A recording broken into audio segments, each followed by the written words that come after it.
Hello friends, this is Sadhana. Welcome to our channel Mission Possible. आशा है आप सब स्वस्थ होंगे और सब्सक्राइब करें मिशन पॉसिबल को और प्रेस करें बेल आइकन को, जिससे आपके जितने भी वीडियोस आए उनकी अपडेट आपको मिलती रहे। तो कल हमने डिस्कस किया था इंटेलिजेंस, जो हमारा पिछला सेशन था उसमें हमने डिस्कस किया था इंटेलिजेंस की कुछ 5 थियरीज के बारे में हमने डिस्कस किया था। जिसने नहीं देखा है डिस्क्रिप्शन बॉक्स में लिंक दिया है, आप उस सेशन को देख सकते हैं। तो आज हम पढ़ेंगे थियोरी ऑफ मल्टीपल इंटेलिजेंस, जो कि सीटेट एग्जाम में हर बार पूछी जाती है, मल्टीपल टाइम्स पूछी जा चुकी है। आप प्रीवियस ईयर क्वेश्चन पेपर में भी इसका प्रूफ देख सकते हैं। तो आज हम बेसिकली पढ़ने जा रहे हैं मल्टीपल इंटेलिजेंस थ्योरी, जो कि हार्वर्ड गार्डनर जी ने दी है, जो कि ना केवल सीटेट के लिए बल्कि जितने भी टीचिंग रिलेटेड एग्जाम है सबके लिए बहुत ज़्यादा इंपॉर्टेंट है। तो चलिए स्टार्ट करेंगे हम आज थियोरी ऑफ मल्टीपल इंटेलिजेंस। इसी को हम मल्टीपल डायमेंशनल इंटेलिजेंस थ्योरी भी कहते हैं, उसके नाम से जानते हैं। ठीक है, इसको किसने दिया था? हार्वर्ड गार्डनर जी ने दिया था। तो सबसे पहले जान लेते हैं इनका जन्म कहाँ हुआ था, या थोड़ा सा बेसिक जानकारी के 1943 में इनका जन्म हुआ था। ये क्या थे? अमेरिकन कॉग्निटिव साइकोलॉजिस्ट थे। ठीक है, अमेरिकन कॉग्निटिव मनोवैज्ञानिक थे। यानी कि कॉग्निटिव का मतलब है कि संज्ञानात्मक क्षेत्र में इन्होंने बहुत काम किया। यानी कि जैसे कि एक तो एग्जांपल यही है कि इन्होंने मल्टीपल इंटेलिजेंस पे काम किया। ठीक है, तो इन्होंने क्या किया? संज्ञानात्मक क्षेत्र में यानी कि बुद्धि के क्षेत्र में बहुत काम किया था। तो इसलिए ये क्या माने जाते हैं? अमेरिकन कॉग्निटिव साइकोलॉजिस्ट ये कहे जाते हैं या हैं। ठीक है, तो इनका जन्म 1943 में हुआ था, अभी तक ये है और इनकी रिसर्चेस जारी है। ठीक है, तो चलिए स्टार्ट करते हैं इनके कोड से। इनका एक बहुत महत्वपूर्ण कोड है, it's not how smart you are, that matters, what really counts is how you are smart. ठीक है, मतलब कि इन्होंने बताया कि it's not how smart you are, ये नहीं कि आप कितने स्मार्ट हैं, ये मैटर नहीं करता है कि आप किसमें कितने ज्यादा बुद्धिमान हैं, कितने स्मार्ट हैं, बल्कि ये मैटर करता है आप किस वे में स्मार्ट हैं। मतलब ऐसी क्या स्पेसिफिक क्वालिटी है आपके अंदर जो आपको स्मार्ट बनाती है, औरों से अलग करती है। इन्होंने इस बारे में इनका ये मुख्य थॉट है कि अगर आप मतलब किसी एक क्षेत्र में महारत हासिल की, मास्टरी हासिल की, कोई अपनी स्पेसिफिक एबिलिटी को आप पहचान जाते हैं, तो वो आपके लिए मैटर करता है, वो आपको सक्सेसफुल होने में ज्यादा इम्पावर करेगा। ना कि ये कि आप 10 लोगों में कितने स्मार्ट हैं, ये मैटर इतना नहीं करता जितना ये मैटर करता है कि आप किसी अन्य वे में या किस क्षेत्र में ज्यादा स्मार्ट हैं। ठीक है, तो ये इनका महत्वपूर्ण क्वाइट है। तो हमने जान लिया इनका जन्म, अमेरिकन कॉग्निटिव साइकोलॉजिस्ट थे। इन्होंने क्या किया? सबसे पहले इन्होंने एमआई पे बात की, यानी कि मल्टीपल इंटेलिजेंस। सबसे पहले एमआई पे बात की थी। सबसे पहले इन्होंने मल्टीपल इंटेलिजेंस पे बात की। अपनी बुक्स कौन सी? Frames of Mind, Frames of Mind पे इन्होंने 1983 में बात की पहली बार मल्टीपल इंटेलिजेंस की। मल्टीपल इंटेलिजेंस पे बात करने का ये मतलब था, इन्होंने बताया कि जो इंटेलिजेंस है वो सिंगल एंटिटी नहीं, यानी बुद्धि क्या है, केवल एक क्षमता नहीं है, बल्कि अलग अलग बहुत सारी क्षमताएं होती हैं इसमें, जो कि एक दूसरे से इंडिपेंडेंट होती है, यानी कि स्वतंत्र होती है। यानी कि जो ह्यूमन माइंड है उसमें क्या है, बहुत सारी, यानी कि जो ह्यूमन बीइंग है उनको सीखने के बहुत सारे वेज होते हैं। मल्टीपल वेज में वे चीज़ों को सीखते हैं, समझते हैं, लर्न करते हैं, और सारी जितनी भी उनकी एबिलिटीज होती है एक दूसरे से अलग होती हैं। ठीक है, तो इन्होंने क्या बोला कि ये जो बुद्धि है ये सिंगल एंटिटी नहीं है, सिंगल एंटिटी नहीं है, यानी कि बस एक क्षमता नहीं है, बल्कि कई सारी क्षमताएं इसमें शामिल होती है जो कि एक दूसरे से अलग अलग होती हैं। इन्होंने ये बताया। इन्होंने कहा कि जो व्यक्ति है वो एक माध्यम से नहीं बल्कि कई सारे अलग अलग माध्यमों से या अलग अलग तरह से क्या कर सकता है, चीज़ों को सीख सकता है। इसलिए टीचिंग लर्निंग प्रोसेस में क्या करना चाहिए, हमें अलग अलग वेज का यूज करना चाहिए। ठीक है, तो ये प्रभावित थे बेसिकली पियाजे और एरिक एरिक्सन और ब्रूनर के काम से प्रभावित थे। पियाजे, एरिक एरिक्सन और ब्रूनर के काम से ये क्या थे, बहुत ज्यादा प्रभावित थे। ठीक है, इन्होंने कहा कि जो ह्यूमन माइंड है वो बहुत ही तरह से अलग अलग तरह से इंफॉर्मेशन को प्रोसेस करता है, गेन करता है और अप्लाई करता है ना। यानी कि अलग अलग तरीके से बहुत सारे वेज हो सकते हैं उसके पास, जिसके माध्यम से वो सीखेगा। मान लीजिए इन्होंने क्या बोला कि जो ट्रेडिशनल मेथड है सीखने का जो पारंपरिक तरीका है, ट्रेडिशनल मेथड ऑफ लर्निंग,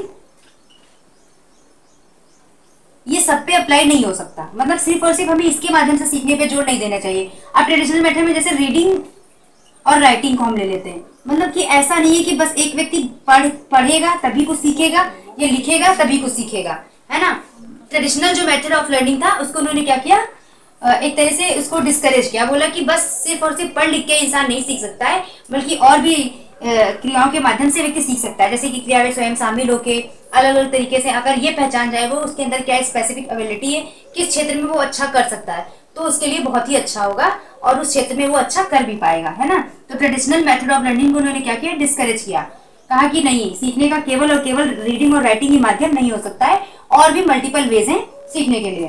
ठीक है, तो आगे बढ़ते ही इन्होंने बेसिकली 8 प्रकार की बुद्धि की बात की, 8 टाइप्स ऑफ इंटेलिजेंस की बात की, जो कि एनसीईआरटी द्वारा वेरीफाइड भी है। तो अभी तक बेसिकली हमने जान लिया कि मल्टीपल इंटेलिजेंस जो थ्योरी है ये है क्या, बेसिकली इसका कॉन्सेप्ट क्या है ये हमने जाना। और हार्वर्ड गार्डनर जी ने ये थ्योरी दी है, ये रफ हो गया है, हार्वर्ड गार्डनर, ठीक है, इन्होंने ये थ्योरी दी है और इसी को मल्टीपल डायमेंशनल थ्योरी भी कहते हैं। अब इन्होंने इसमें 8 प्रकार की इंटेलिजेंस के बारे में बात की है, 8 प्रकार की बुद्धि के बारे में बात की है, जो क्या है, एक दूसरे से स्वतंत्र है, इंडिपेंडेंट फ्रॉम ईच अदर, है ना, इंडिपेंडेंट फ्रॉम ईच अदर, यानी कि एक दूसरे से स्वतंत्र है। 8 प्रकार की बुद्धि और 8 एक दूसरे से अलग अलग प्रकार की है, मतलब एक दूसरे से डिपेंड नहीं है, स्वतंत्र है ना, एक दूसरे से। तो मतलब एक व्यक्ति में 2 या 2 से ज्यादा अधिक, मतलब वो जो स्पेसिफिक एबिलिटीज है वो हो भी सकती है, ऐसा जरूरी नहीं कि एक व्यक्ति में एक ही होगी, है ना, 2 से ज्यादा, 3 4 कितनी भी हो सकती है ना। डिपेंड करता है बेहतर ट्रेनिंग पे और उसकी जो भी मतलब स्किल है उसमें उसकी मास्टरी पे डिपेंड करेगा। ठीक है, तो 8 प्रकार की बुद्धि बेसिकली उन्होंने बताई है, जो एनसीईआरटी द्वारा भी वेरीफाइड है, एनसीईआरटी द्वारा भी है 8 प्रकार क्या है, वेरीफाइड है, वेरीफाइड है। कहीं कहीं पे आपको 7 और 9 इन दोनों प्रकार में भी मिल जाती है, पर आपको कंफ्यूज नहीं होना है, मतलब ये 7 और 9 इनको वरीयता नहीं दी गई है, वरीयता दी गई है जो 8 प्रकार की बुद्धि है इसी को वरीयता दी गई है, एनसीईआरटी भी इसी को मानता है। तो आपको भी आंसर में भी यही लगाना है ऑप्शन में, ठीक है, 8 प्रकार ही, 7 या 9 प्रकार नहीं लगाना है। ठीक है, तो 8 प्रकार की बुद्धि इन्होंने बताई। अब बात करेंगे कौन कौन सी बुद्धि इन्होंने 8 प्रकार में बताई है। तो 8 प्रकार की बुद्धि में इन्होंने कौन कौन सी बुद्धि बताई ये जानेंगे हम। तो आप इमेज देख पा रहे होंगे जिसमें 8 प्रकार की बुद्धि दी गई है। सबसे पहले आपकी है विजुअल स्पैटियल इंटेलिजेंस, फिर आपकी लिंग्विस्टिक इंटेलिजेंस है, वर्बल लिंग्विस्टिक इंटेलिजेंस, फिर आपकी लॉजिकल मैथमेटिकल इंटेलिजेंस है, ये 3 हो गए आपके। फिर आपका इंटरपर्सनल इंटेलिजेंस है, फिर इंट्रापर्सनल इंटेलिजेंस है, ठीक है, और फिर आपका है bodily kinesthetic intelligence, and at the end आपका है नेचुरलिस्टिक इंटेलिजेंस। ठीक है, तो मतलब इन्होंने ये 8 प्रकार की बुद्धि दी हैं जिनको आप देख पा रहे हैं इमेज में।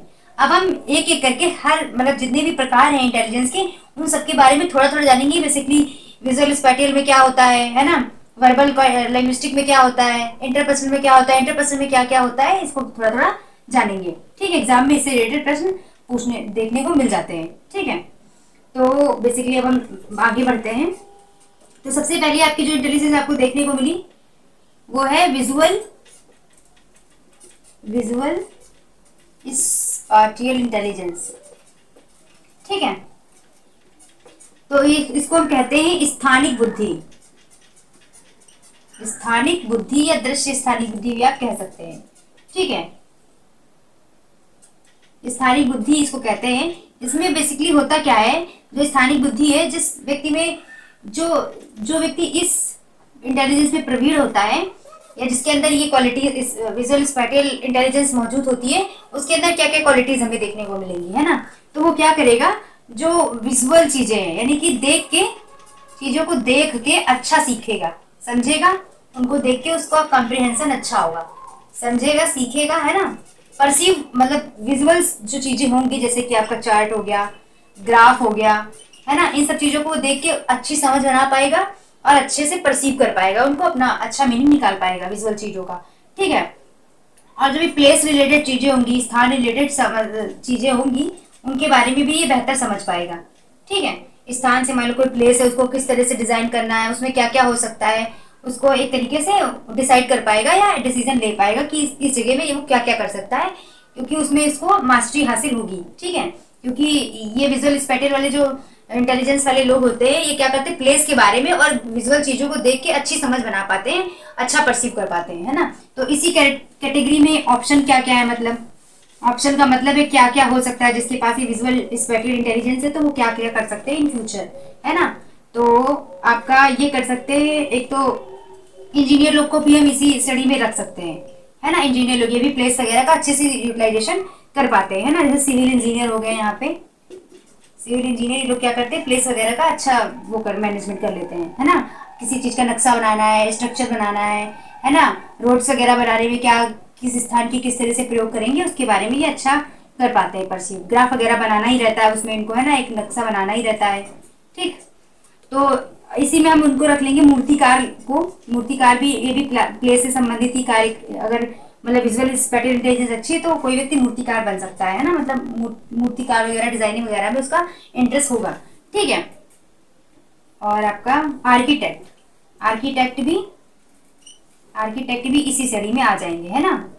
जो घर का नक्शा वक्शा बनाते हैं इस तरह से बनाते हैं उनको आर्किटेक्ट कहेंगे, वो भी इसी कैटेगरी में आ जाएंगे। तो ये आपका विजुअल इंटेलिजेंस के बारे में बात हो गई। नेक्स्ट है हमारा वर्बल लिंग्विस्टिक इंटेलिजेंस। ठीक है, आई होप इतना समझ में आ गया होगा। आगे बढ़ते हैं, बस थोड़ा थोड़ा सबके बारे में जान लेंगे ताकि एग्जाम में प्रश्न पूछे तो हमें प्रॉब्लम ना हो, है ना। हम कर ले जाए, ऐसा नहीं है कि पता ही नहीं हो इसको क्या कहते हैं, इसको क्या कहते हैं, कुछ जानकारी ही ना हो, है ना। तो आगे बढ़ते हैं, नेक्स्ट है हमारा लिंग्विस्टिक इंटेलिजेंस या वर्बल लिंग्विस्टिक इंटेलिजेंस भी इसको कह सकते हैं। वर्बल लिंग्विस्टिक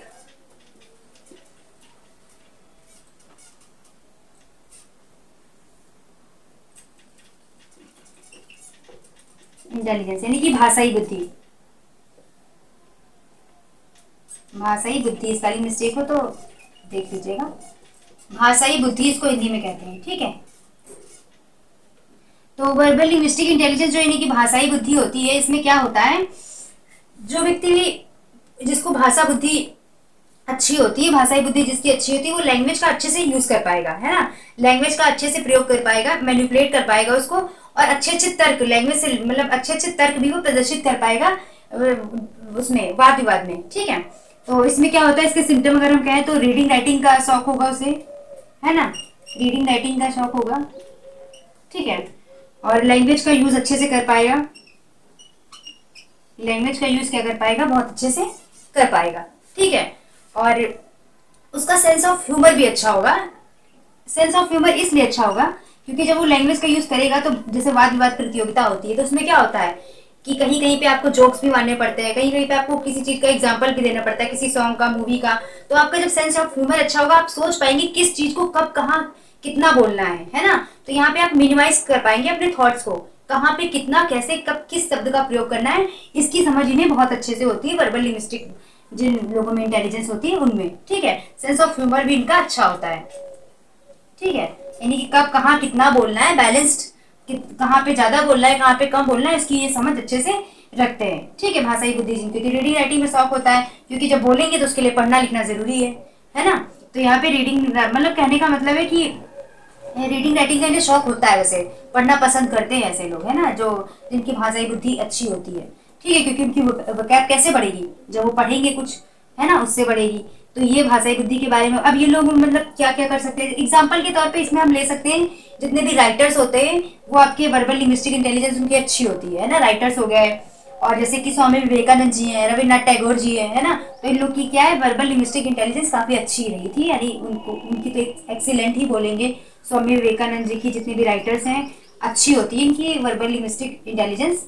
ठीक है, तो आपका यही हो गया, इसमें राइटर्स को रख सकते हैं, इन सबको रख सकते हैं, है ना। नेक्स्ट आगे चलते हैं, नेक्स्ट है हमारी लॉजिकल मैथमेटिकल इंटेलिजेंस। इसको तो नाम से ही समझ में आ रहा होगा, लॉजिकल मैथमेटिकल इंटेलिजेंस। ठीक है, यानी कि हिंदी में बोले तो गणितीय बुद्धि, है ना, तार्किक गणितीय बुद्धि ऐसे बोल सकते हैं। ठीक है, इसमें क्या होगा, जो व्यक्ति जिसकी मैथमेटिकल इंटेलिजेंस अच्छी, सबसे पहले तो उसका लॉजिक बहुत अच्छा होगा, लॉजिक, है ना, और ऑब्स्ट्रैक्ट लॉजिक भी उसका अच्छा होगा, यानी कि अमूर्त चीजों के बारे में भी वो बेहतर लॉजिक उसका होगा, बेहतर ज्ञान रखता होगा। इसका मतलब है अमूर्त चीजों उसके दिमाग में फटाफट समझ में आती होगी, उसको जल्दी वो परसीव कर लेता होगा। अमूर्त चीजों को भी साइंस सिंबल के थ्रू भी वो अच्छा सीख जाएगा, साइंस सिंबल्स का अच्छे से यूटिलाइजेशन कर पाएगा और उनके थ्रू क्या करेगा, परसीव कर लेगा, है ना। और क्या होगा, मैथमेटिक्स कैलकुलेशन वगैरह अच्छी होगी। मैथमेटिक्स अच्छी होने का मतलब है यहाँ पे लॉजिकल रीजनिंग अच्छी होगी, अब्स्ट्रैक्ट लॉजिकल थिंकिंग अच्छी होगी, है ना उसकी। और क्या कर देगा, अब्स्ट्रैक्ट थिंकिंग जो होगी वो भी उसकी बेहतर होगी, और लॉजिक भी बेहतर बनाएगा, है ना। और मैथमेटिक्स वगैरह में अच्छा परफॉर्म करेगा, जिसकी भी मैथमेटिकल इंटेलिजेंस अच्छी होगी। एग्जाम्पल के लिए जैसे इसमें लग सकते हैं जितने भी साइंटिस्ट होते हैं ना, उनकी वैज्ञानिक बुद्धि होती है, एब्स्ट्रैक्टली थिंक कर पाएगा, क्रिटिकल थिंकिंग भी उसकी अच्छी होगी, है ना। तो यहाँ पे हम जितने भी साइंटिस्ट हैं उनको रख सकते हैं, मैथमेटिशियन को रख सकते हैं, जैसे कि एपीजे अब्दुल कलाम जी को रख सकते हैं यहाँ पे। और मैथमेटिशियन जो रामानुजाचार्य जी है उनको भी इसी में रख सकते हैं, है ना, मैथमेटिकल इंटेलिजेंस में। तो चलिए नेक्स्ट बढ़ते हैं। कोई दिक्कत नहीं, नाम से ही वैसे सब पता चल रहा है, कोई प्रॉब्लम नहीं है, ठीक है। ये हमारी तीन इंटेलिजेंस होगी। चौथी है हमारी इंटेलिजेंस, वो है इंटरपर्सनल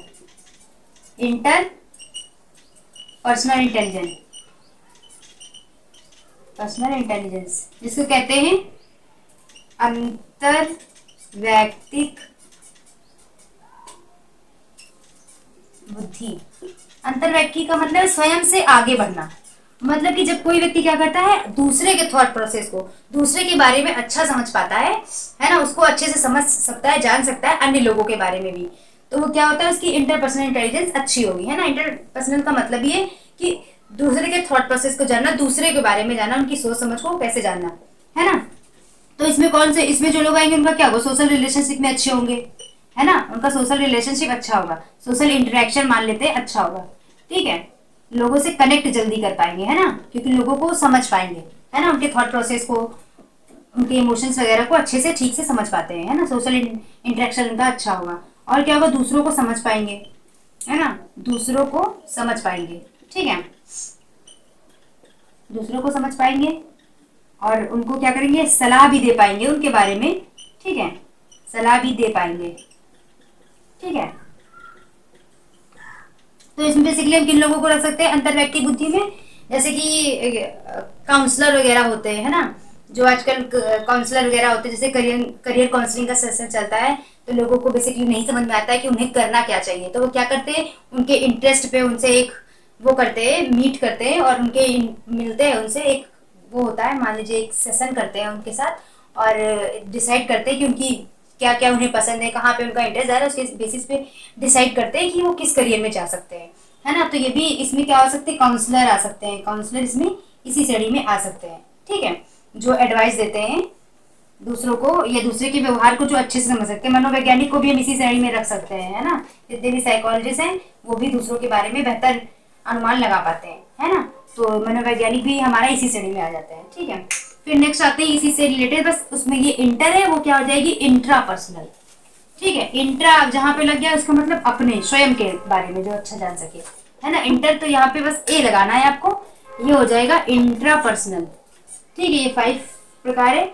इंट्रापर्सनल मतलब अंतरा व्यक्तिक, बस इतना ही फर्क है इंटर और इंट्रा का। इसमें क्या होगा, जिन लोगों की ये बुद्धि अच्छी होगी, अंतर व्यक्ति बुद्धि, वो स्वयं को जान पाएंगे। इसमें क्या है, स्वयं को जान लेने की प्रवृत्ति होगी, जिन लोगों में ये वृत्ति होगी, स्वयं को जान पाएंगे बेहतर अच्छे तरीके से, है ना, उन्हें क्या पसंद है, उनका लक्ष्य क्या है, किस क्षेत्र में वो बेहतर कर सकते हैं, वो अपने आप का स्वयं का विश्लेषण कर पाएंगे, ठीक है। जैसे कि इस श्रेणी में अगर हम रख लें तो रख सकते हैं गौतम बुद्ध जी को, यानी कि आत्मज्ञान की प्राप्ति कह सकते हैं, हाँ, उन लोगों को हो सकती है जो इंट्रापर्सनल से स्वयं को जान लेंगे, है ना।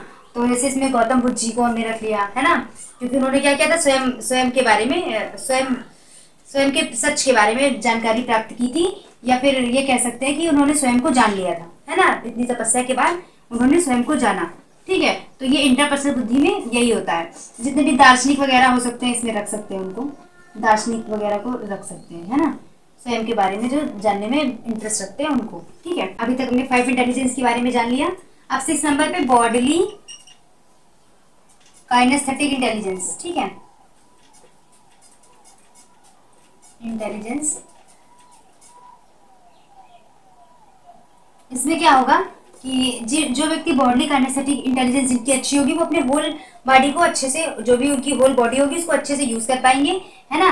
बॉडी उनकी फ्लेक्सिबल बॉडी होगी, है ना, उसको अच्छे से मूव कर सकते हैं, मूव्स अच्छे से कर सकते हैं, अपनी बॉडी के हिसाब से क्या कर सकते हैं, इमोशंस को एक्सप्रेस कर सकते हैं और अपनी होल बॉडी का यूज कर सकते हैं किसी भी कार्य को करने के लिए, है ना। तो जैसे इस श्रेणी में किन किन लोगों को रख सकते हैं, सबसे पहले तो उनका फ्लेक्सिबल बॉडी होगा, है ना, एक्टिव होंगे, है ना, बॉडी एक्टिव होंगे, ठीक है, स्ट्रॉन्ग भी बोल सकते हैं, है ना, स्ट्रॉन्ग या एक्टिव होंगे, ठीक है। अब इस श्रेणी में हम किन किन लोगों को रख सकते हैं, जैसे क्रिकेटर्स हो गए, है ना, एक्टिव रहते हैं, है ना, क्रिकेटर्स हो गए, आपका आर्मी मैन को भी रख सकते हैं, है ना, ये लोग भी एक्टिव होते हैं, है ना, ठीक है। और जितने भी डांसर वगैरह होते हैं, है ना, डांसर्स को रख सकते हैं, वो भी अपनी होल बॉडी को यूज कर लेते हैं, है ना, ठीक है, डांसर्स हो गए, इसमें इन लोगों को रख सकते हैं इसमें, ठीक है। तो ये बॉडी काइनेस्थेटिक इंटेलिजेंस के बारे में हो गया। क्या होगा, इनकी बॉडी फ्लेक्सिबल होगी, एक्टिव और स्ट्रांग होंगे और अपनी होल बॉडी का यूज कर पाएंगे किसी भी कार्य को करने के लिए, ठीक है। जैसे इस श्रेणी में जितने भी आपके एथलीट्स होते हैं, खाली क्रिकेटर्स नहीं, जितने भी खिलाड़ी होते हैं, किसी भी स्पोर्ट्स से संबंधित जितने भी लोग होते हैं, बेसिकली वो इसी इंटेलिजेंस में आते हैं, बॉडी काइनेस्थेटिक इंटेलिजेंस में, ठीक है। आर्मी मैन को भी रख सकते हैं, डांसर्स वगैरह को भी इसी में रख सकते हैं, ठीक है। और भी जितने प्रोफेशन जिसमें एक्टिव, मतलब बॉडी एक्टिवनेस का यूज होता है, उनको रख सकते हैं इसी के अंदर, ठीक है। तो नेक्स्ट है हमारा म्यूजिकल इंटेलिजेंस, है ना, यानी संगीतीय बुद्धि। म्यूजिकल इंटेलिजेंस, नाम से ही पता चल रहा होगा, संगीत बुद्धि, है ना। अब ऐसे लोगों को क्या होगा, उनकी गाने में रुचि होगी, है ना, म्यूजिक में इंटरेस्ट होगा, ठीक है। सुर ताल का अच्छा ज्ञान रखेंगे, है ना, तभी तो मास्टरी हासिल होगी, है ना। तो सुर ताल का अच्छा ज्ञान रखेंगे, आपको ये नहीं बोलना है मैं भी गाता हूँ तो क्या मेरे अंदर भी बहुत अपर लेवल की, बाथरूम में मैं भी गाता हूँ तो मेरे अंदर भी अपर लेवल की इंटेलिजेंस होगी म्यूजिक वाली, तो ऐसा नहीं, मतलब एक तरीके से एक स्पेसिफिक वे में इंटेलिजेंस, इसका मतलब ये है, यानी कि मतलब उस क्षेत्र में क्या होगा, बहुत ही ज्यादा मास्टरी हासिल की होगी, मतलब उसमें बहुत अच्छा उसको नॉलेज होगा, जिस भी क्षेत्र में, एक क्षेत्र में बहुत अच्छा परफॉर्म कर सकता है वो, ऐसी इसकी कैपेसिटी होगी। तो म्यूजिकल इंटेलिजेंस में बेसिकली जिन लोगों को म्यूजिक में इंटरेस्ट होता है, ठीक है, वो लोग होते हैं। इंटरेस्ट का मतलब है कि गाने में इंटरेस्ट होता है जिनको, ठीक है, सुनने में तो मुझे भी है, तो मेरी म्यूजिकल इंटेलिजेंस थोड़ी ना अच्छी होगी, है ना। तो मतलब म्यूजिक, गाने में इंटरेस्ट होगा, सुनने में भी इंटरेस्ट होगा, दोनों होंगे, ठीक है। सुर ताल का ज्ञान रखेंगे वो लोग, है ना, सीखेंगे, नहीं पता होगा तो सीखेंगे, है ना, उन्हें शौक होगा सीखने का, ठीक है। और क्या होगा, अच्छा गाएंगे। और जैसे इस श्रेणी में अगर रखना चाहे तो किन लोगों को रख सकते हैं, जैसे लता मंगेशकर जी को रख सकते हैं, है ना, लता मंगेशकर जी को रख सकते हैं। और भी जितने सिंगर्स वगैरह इसी श्रेणी में आ सकते हैं, सिंगर्स जैसे सोनू निगम हो गए, है ना, सोनू निगम हो गए, और कौन है, एक सोनू निगम हो गए, और उदित नारायण जी हो गए, है ना, उदित नारायण, AR रहमान, बहुत सारे सिंगर्स हैं, है ना। तो मतलब जितने भी सिंगर्स हैं आप इसी में म्यूजिकल इंटेलिजेंस में उनको रख सकते हैं, ठीक है।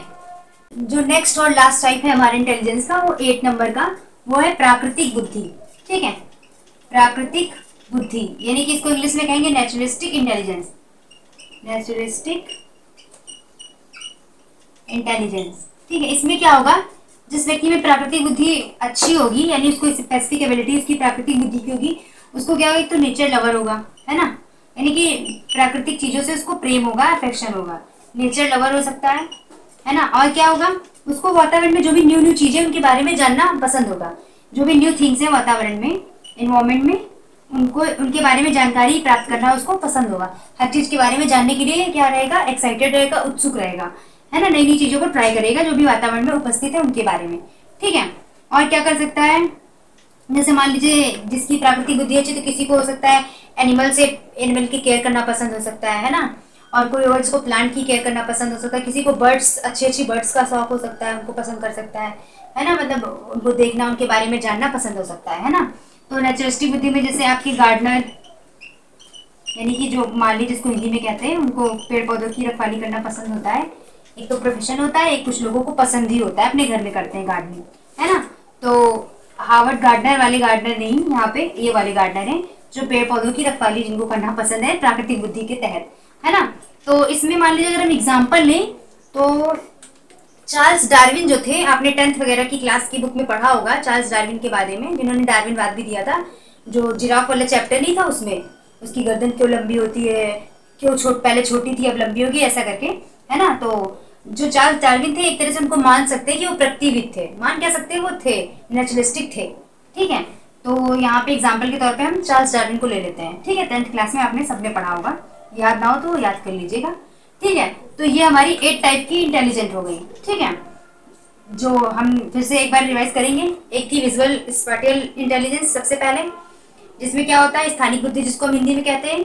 फिर सेकंड नंबर पे वर्बल लिंग्विस्टिक इंटेलिजेंस। फिर थर्ड नंबर पे आपकी क्या थी, लॉजिकल मैथमेटिकल इंटेलिजेंस। और फोर्थ नंबर पे इंटरपर्सनल। फिर फिफ्थ नंबर पे इंट्रापर्सनल। और सिक्स नंबर पे आपकी इंटेलिजेंस थी जो वो किसी को भी रख लीजिए इसमें से, है ना, जैसे कि बॉडली काइनेस्थेटिक और म्यूजिकल इंटेलिजेंस और नेचुरलिस्टिक इंटेलिजेंस, ठीक है।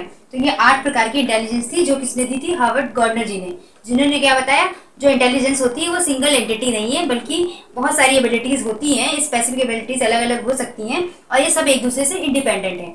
एक व्यक्ति में कई सारी एबिलिटीज हो सकती है, किसी एक ही चीज में वो पारंगत नहीं है, एक दो चीजों में और ज्यादा चीजों में वो क्या कर सकता है, मास्टरी हासिल कर सकता है ना। तो अगर सिर्फ इतना कह के हम छोड़ दें कि बुद्धि क्या है, एक सिंगल एंटिटी है, तो ये लिमिटेड डेफिनेशन हो जाएगी बुद्धि की, उसकी हमने एक लिमिट सेट कर दी। तो ऐसा नहीं है, कई सारी चीजें हम लोग सीख सकते हैं, सिर्फ एक चीज नहीं, और बहुत सारे मल्टीपल वेज में सीख सकते हैं, है ना। तो ये थी थियोरी ऑफ मल्टीपल इंटेलिजेंस, जो आपके एग्जाम के लिए बहुत ही ज़्यादा इंपॉर्टेंट है। आई होप आप सबको समझ में आया होगा। इसको समझिएगा, नोट्स बनाइएगा, बहुत सिंपल सा है, बस आपको याद रखने हैं मेनली इसके पार्ट, इसका नाम याद रखना है, और इसके 8 पार्ट जो थे एनसीईआरटी द्वारा जो वेरीफाइड है वो 8 ही है, आपको सारे याद रखने हैं, ठीक है। इसका थोड़ा सा ये जान लेते हैं, क्रिटिक थोड़ा सा जान लेते हैं, इसकी जो आलोचना हुई थी वो भी जान लेते हैं, है ना। अभी तो मैं भूल जाती, है ना, आलोचना भी हुई थी इसकी, हर चीज की आलोचना होती है, अच्छा पक्ष होता है, और मतलब कि एक होता है अप्रिसिएशन मिलता है, एक होता है कि आलोचना भी हो जाती है, होती ही है ना।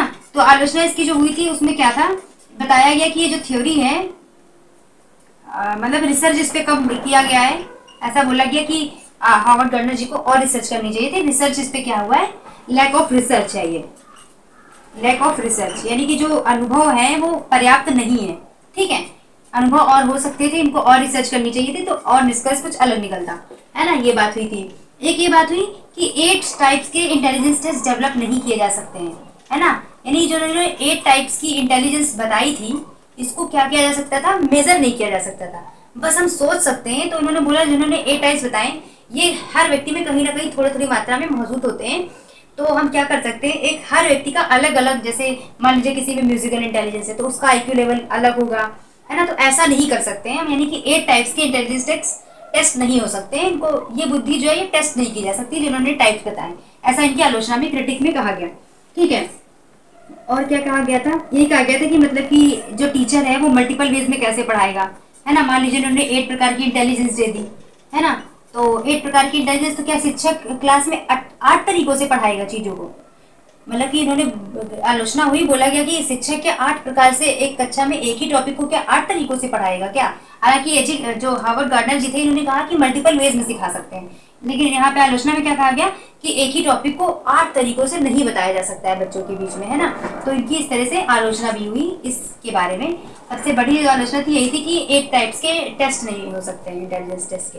और इन्होंने क्या किया था, टेस्ट को महत्व ही नहीं दिया था, बोला कि टेस्ट की जरूरत ही नहीं है, मतलब टेस्ट के हिसाब से हम एग्जैक्ट बुद्धि को नहीं पता लगा सकते कि इतनी है, इसके आगे नहीं हो सकती है ना। तो अलग अलग टाइप ऑफ एबिलिटीज सारे बच्चों में होती हैं। तो ये था आपका मल्टीपल इंटेलिजेंस थ्योरी के बारे में। आई होप आप सबको समझ में आया होगा, और अभी से अपनी प्रिपरेशन करना शुरू कर दीजिए। जिसने अभी तक पिछली क्लासेस नहीं देखी हैं वो डिस्क्रिप्शन में लिंक दिया, आप सारी क्लासेस सीडीपी की देख लीजिए। आपका मेनली 5 से 6 डेज में ये सीडीपी आपका कंप्लीट हो जाएगा, फिर हम ईवीएस करना स्टार्ट कर देंगे। जो भी एनसीईआरटी और जो भी अलग से चीज़ें थोड़ी बहुत पूछी जाती हैं उनके बारे में ईवीएस के आपकी सीरीज स्टार्ट हो जाएगी, ठीक है। तो आई होप ये आपके लिए हेल्पफुल होगा। धन्यवाद, मिलते हैं नेक्स्ट सेशन में। All the best.